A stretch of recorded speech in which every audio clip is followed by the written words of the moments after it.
നമസ്കാരം. ഗുരുപൂർണിമ ദിനത്തിൽ വിവിധ സ്കൂളുകളിൽ വിദ്യാർത്ഥികളെ കൊണ്ട് അധ്യാപകരുടെ പാദപൂജ ചെയ്യിപ്പിച്ച സംഭവത്തിൽ പ്രതികൂലവും അനുകൂലവുമായ പരാമർശങ്ങൾ തുടരുകയാണ്. അതിന്റെ സാംസ്കാരിക വശവും രാഷ്ട്രീയ വശവും ഈ വീഡിയോയിൽ നമുക്ക് പരിശോധിക്കാം. അതിനു മുൻപ് നമ്മുടെ ചാനൽ നിങ്ങൾക്ക് ഇഷ്ടപ്പെടുകയാണെങ്കിൽ ദയവായി ലൈക്ക് ചെയ്യുക, കമന്റ് ചെയ്യുക, സബ്സ്ക്രൈബ് ചെയ്യുക. അനിഷ്ടവും നിങ്ങൾക്ക് രേഖപ്പെടുത്താവുന്നതാണ്. നിങ്ങളുടെ പിന്തുണയാണ് ഞങ്ങളുടെ പിൻബലം.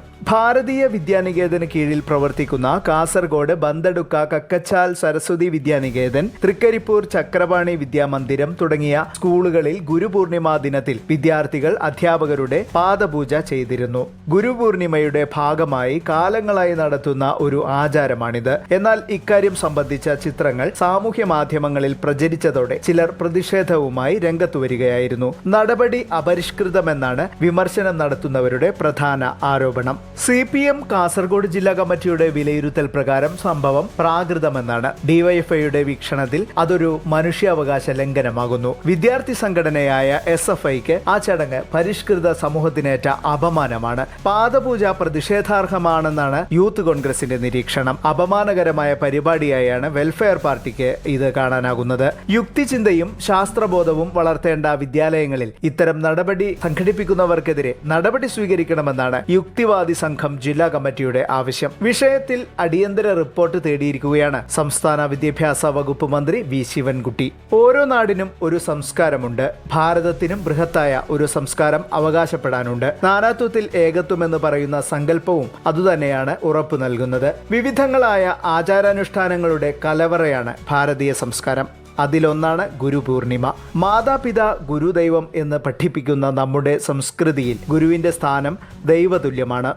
ആഷാഢമാസത്തിലെ പൗർണമി ദിനത്തിലാണ് ഗുരുപൂർണിമ ഉത്സവം. മഹാഭാരതം രചിച്ച, വേദങ്ങൾ സമാഹരിച്ച വേദവ്യാസ മുനിയുടെ ജന്മദിനമായതിനാൽ ഇതേ ദിവസത്തെ വ്യാസപൂർണിമ എന്നും അറിയപ്പെടുന്നു. ഹിന്ദു, ബുദ്ധ, സിഖ് മതക്കാരാണ് കൂടുതലായും ഗുരുപൂർണിമ ആചരിക്കുന്നവർ. ഗുരുക്കന്മാരെ ആദരിക്കുന്ന, അനുഗ്രഹം വാങ്ങുന്ന ഒരു ചടങ്ങാണിത്. അതിന്റെ ഭാഗമായി ഗുരുകൃപയെ പ്രതിനിധീകരിച്ച് പ്രതീകാത്മക പാദശുശ്രൂഷയും നടത്തുന്നു. ഗുരുഗീതാ പാരായണം, ഭജന, മറ്റു സ്തുതിഗീതങ്ങളെല്ലാം ഇതിന്റെ ഭാഗമായി നടക്കുന്നു. ഇത്രയുമാണ് ഗുരുപൂർണിമ ദിനാചരണത്തിന്റെ കാതലായ വശം. ഇന്ത്യയിലുടനീളം നമ്മുടെ സംസ്കാരത്തിന്റെ ഭാഗമായി വിശ്വാസികൾ ഈ ചടങ്ങും ആദരപൂർവ്വം നടത്താറുണ്ട്. കാസർഗോഡ് മുൻകാലങ്ങളിലും ഇക്കഴിഞ്ഞ ഗുരുപൂർണിമയ്ക്കും നടന്നതും മറ്റൊന്നുമല്ല.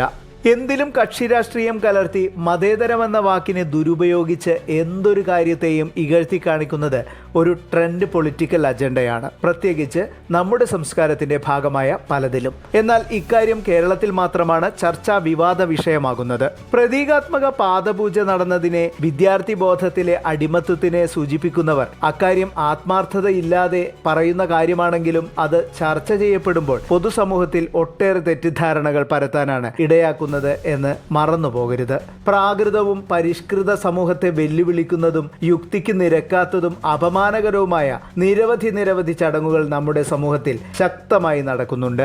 വിവിധ മതങ്ങളുടെയും സംസ്കാരങ്ങളുടെയും ആവിർഭാവം നൂറ്റാണ്ടുകൾ പഴക്കമുള്ളതായതിനാൽ ഇന്നത്തെ യുക്തിചിന്തകൾക്ക് ചോദ്യം ചെയ്യാവുന്ന തരത്തിലായിരിക്കാം അതിൽ പലതും. അതാണ് വിശ്വാസ പ്രമാണങ്ങളുടെ പ്രത്യേകതയും. നമ്മുടെ രാജ്യത്ത് വിവിധ ജാതി മത സമൂഹങ്ങളിൽ ഒരുപാട് ചടങ്ങുകളും ആചാരങ്ങളുമുണ്ട്. പലതും വർത്തമാനകാലത്തും അതിശക്തമായി അനുഷ്ഠിച്ചു പോരുന്നതുമാണ്. ഇക്കാര്യം വസ്തുതകൾ പരിശോധിച്ചാൽ നമുക്ക് വ്യക്തമാകും. ഇതിലൊന്നും യുക്തിചിന്തകൾക്ക് പ്രത്യേക സ്ഥാനം കൽപ്പിക്കാൻ പ്രയാസമായിരിക്കും. പ്രതിഷേധമുള്ളവർക്ക് വിട്ടുനിൽക്കുകയെന്ന പോംവഴിയാണ് ഉചിതം.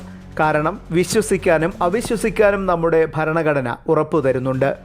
ഗുരുപൂർണിമയിൽ പാദപൂജ ചെയ്യേണ്ടി വന്ന ഒരു വിദ്യാർത്ഥി പരാതിയുമായി വരുന്ന സാഹചര്യത്തിൽ മാത്രമാണ് ഗുരുപൂർണിമയോട് അനുബന്ധിച്ചു നടന്ന പാദപൂജ ഒരു തെറ്റായി മാറുന്നത്. ഗുരുവന്ദന രൂപത്തിൽ നടക്കുന്ന ചടങ്ങിനെ വക്രീകരിച്ച് പ്രചരിപ്പിക്കുന്നത് തികച്ചും രാഷ്ട്രീയ പ്രേരിതമാണെന്ന് തന്നെ കണക്കാക്കാം. ഗുരുവിനെ നിന്ദിക്കുന്നതിലും നല്ലതാണ് ഗുരുവിനെ വന്ദിക്കുന്നതെന്നാണ് പലരും സാമൂഹ്യ മാധ്യമങ്ങളിൽ കുറിച്ചിരിക്കുന്നത്. ഇത് സമീപകാലത്തെ ചില സംഭവങ്ങളുടെ ചേർത്തുവായ്ക്കലുകളുമാണ്. സംസ്ഥാന വിദ്യാഭ്യാസ വകുപ്പ് മന്ത്രി ശ്രീ V. ശിവൻകുട്ടി ഗുരുപൂജ കേരള സംസ്കാരമല്ല എന്ന് പറഞ്ഞത് തീർത്തും വാസ്തവമാണ്. അത് ഭാരത സംസ്കാരത്തിൻ്റെ ഭാഗമാണ്. ആ സംസ്കാരത്തിൻ്റെ ഒരു അരിക് മാത്രമാണ് കേരളം. മറ്റൊരു വീഡിയോയുമായി വീണ്ടും കാണാം. നന്ദി, നമസ്കാരം.